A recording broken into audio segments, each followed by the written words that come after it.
Hey guys, welcome to another script tutorial. In this video I'm going to be talking about candlesticks and how to interpret candlesticks on TradingView. So when you see a particular candlestick, you can tell what happened in that candlestick. Okay, so I'm going to go straight to the point because I want this video to be as short as possible. Okay, so the first thing would be talking about is the types of candlesticks. There are basically two types of candlesticks. One, the bear candlestick and the bull candlestick. The bull candlestick, like one of the keynotes I gave during the live class, the bull candlestick opens at a low price and closes above the opening price. That means it opens at a lower price and closes at a higher price. That is how you recognize a bull candle. Okay, and then the bear candle, it opens at a high and closes lower than the opening price, meaning it opens high and it closes low. Okay, that's how you identify a bear candle.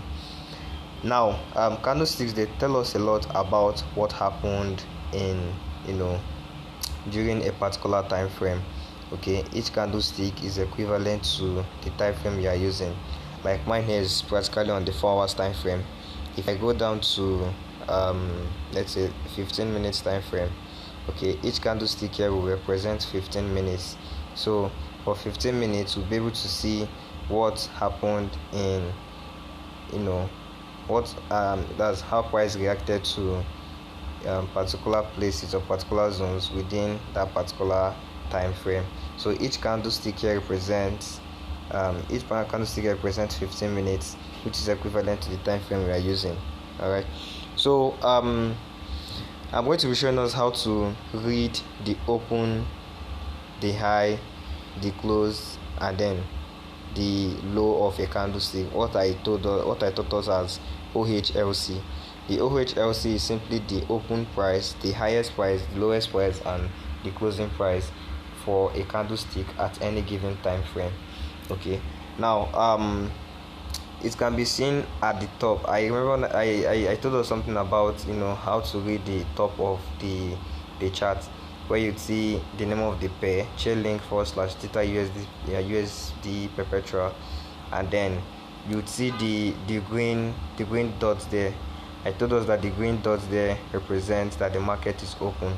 For all crypto pairs, it is always green because the crypto market is open 247. Then below the pair, okay, below the pair you would see OHLC, the OHLC there. The O there represents the open, the H represents the highest point, L represents the lowest point, and then the closing of that candlestick is the last one, which is C. So for every candlestick that I select, you can see where the cursor is moving. For every candlestick that is selected, there's a date that corresponds to it and the time. Now this is a 15 minutes time frame, so the time, which is, you can see there, 1900, like at the down there, which is 7. The next candlestick will come out, it will be 7:15, because each candlestick represents 15 minutes. You can see 7:15. If I move it again to the next candle, you see 7:30, 7:45, and then 8 o'clock. So 15 minutes into 4 candlesticks will make 1 hour. So if you count 4 candlesticks, it is equivalent to what happened in 1 hour time frame.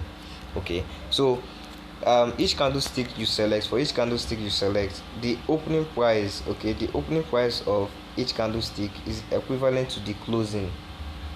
It is equivalent to the closing of the next candlestick. What I mean is, like this one I'm currently on now, the opening price is 6.492 and the closing price is 6.510. If I move to the next candle will now open at 0.6510. Let me go over it again. The closing price of a candlestick is the opening price of the next candlestick that is forming. I didn't say this in the class we had on Thursday, so I'm saying it here now. Okay, the closing price of a candlestick is equivalent to the opening price. Here, this candlestick closed at, that's this one for 7:15, December 15th, 2022, 7:15 p.m. This candlestick closed at 6.510, and then by 7:30, which is the opening price of this the next 15 minutes, it opened at 6.510, which is where the previous candlestick at 7:15 closed. Then if I move again to 7:45, you'd see that it will open at the closing of this particular candlestick, which is 6.524. okay, this is 6.525. That's because of a price gap. The price gap is one of the things I'll discuss in the course of this class. The price gap is simply where price moves too fast. It reacts too fast to to the time frame, okay, that orders within that point are skipped. Any person that puts an order there might probably not be fulfilled. Sometimes you place you place an order and you see that the price will go below or above it, but the trade will not trigger. That is because the order was not filled. Okay, it happens a lot of times. All right, so that is just the thing about the candlestick that I discussed in in the live class we had. So the next video will be on how to fund your Binance account, because I've been receiving complaints about it. How to fund your account, how to fund your account. I want everybody to be able to fund their account independently. All right, so thank you.